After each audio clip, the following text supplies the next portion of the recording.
ఇంకా నిద్రపోతున్నారా? టైం 10 అయింది. రోజు ఇంతేనా?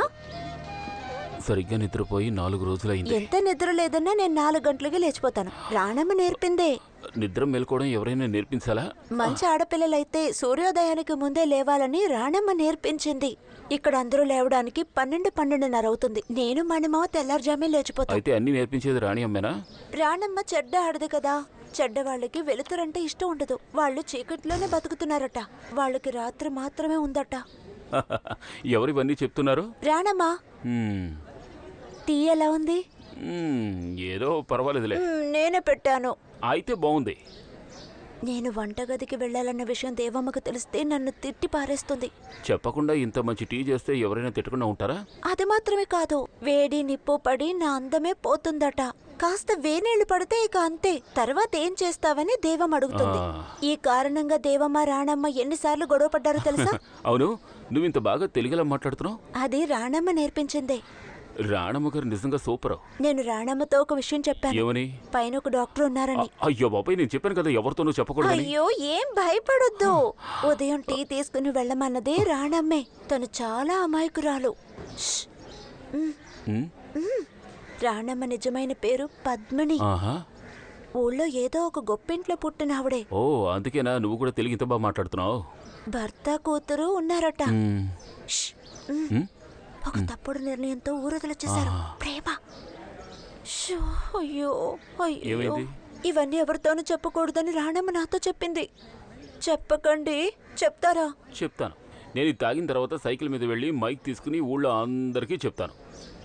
అది తెలుగులో చెప్తే ఎవరికి అర్థం కాదు కదా. నాకు హిందీ వచ్చుగా, నేను హిందీలో చెప్తాను.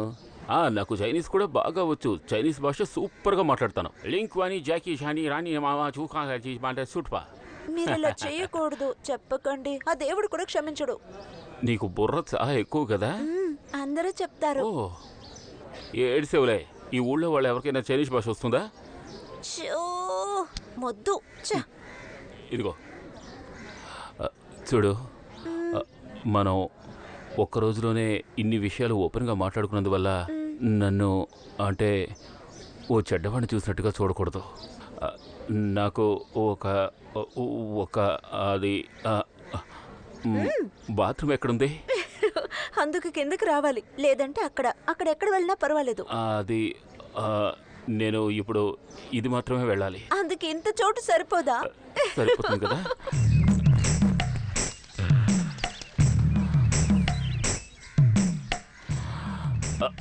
భగవంతుడా, 3-4 రోజులైంది సరిగ్గా ఒంటేలకు వెళ్ళి.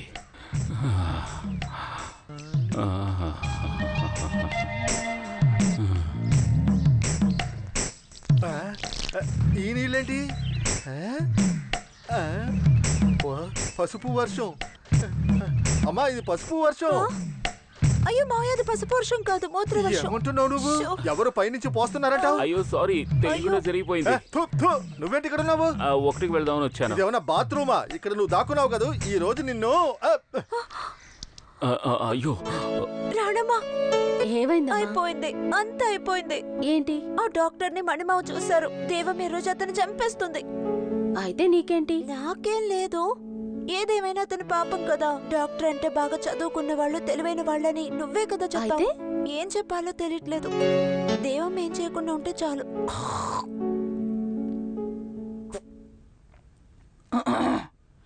డాక్టర్ రమేష్.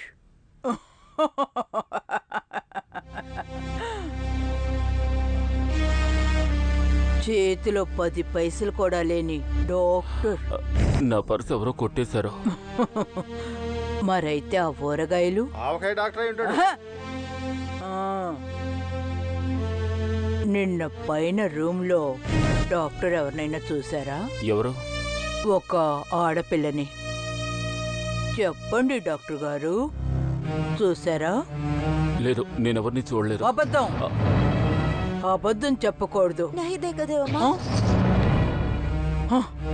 ఇలా చూడు పాపా, నువ్వు చిన్నపిల్లవి.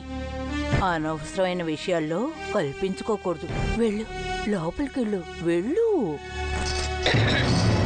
డాక్టర్ గారు, మీరు అమాయకులు, నమ్ముతాను.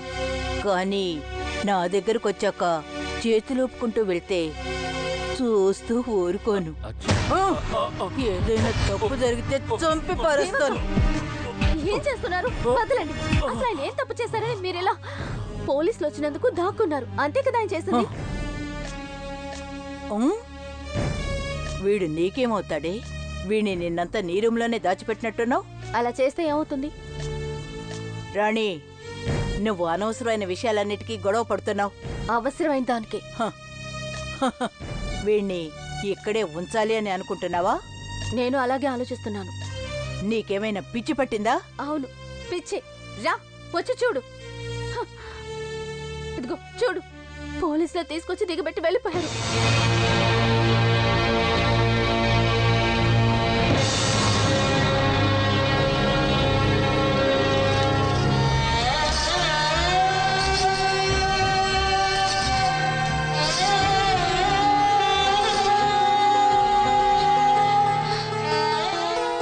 ఎంతలా గాయపరిచారు.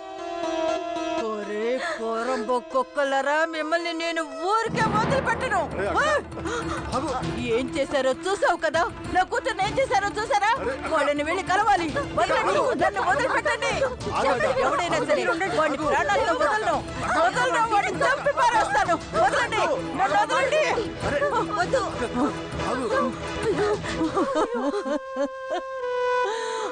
అక్క ఏడవకక్క. దేవమ్మా, మీరే ఏడిస్తే మేమందరం ఏమైపోతాం? మనం ఏం చేయగలం? మన వృత్తే ఇది కదా. ఎవరైనా మనల్ని చంపినా ఒక కుక్కకున్న విలువ కూడా ఉండదు.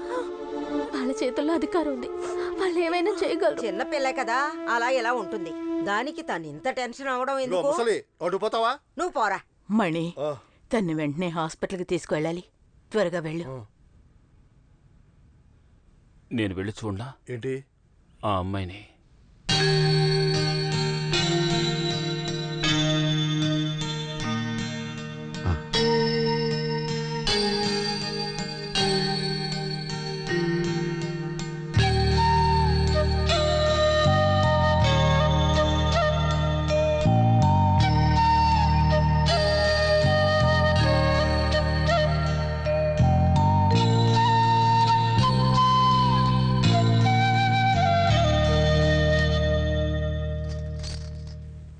దేవక్క, భిక్షగాళ్ళు, పోకరి వాళ్ళు, వ్యాధిగ్రస్తులతో బతికే వాళ్ళమే మనం. ఒక వ్యాధి వస్తే నయం చేయటానికి 8-10 కిలోమీటర్లు వెళ్ళాలి. ఆ డాక్టరే పని వెతుక్కుంటూ ఇక్కడికి వచ్చారు. ఆ వ్యక్తి ఇక్కడే ఒక డిస్పెన్సరీ స్టార్ట్ చేస్తే మంచిదే కదా. అది మనకి మాత్రమే కాదు, ఈ చుట్టుపక్కల వాళ్ళందరికీ కూడా. అవును, ఆలోచిస్తుంటే అది అందుకు అతను ఒప్పుకుంటాడా? అది మనం తను అడిగి చూద్దాం.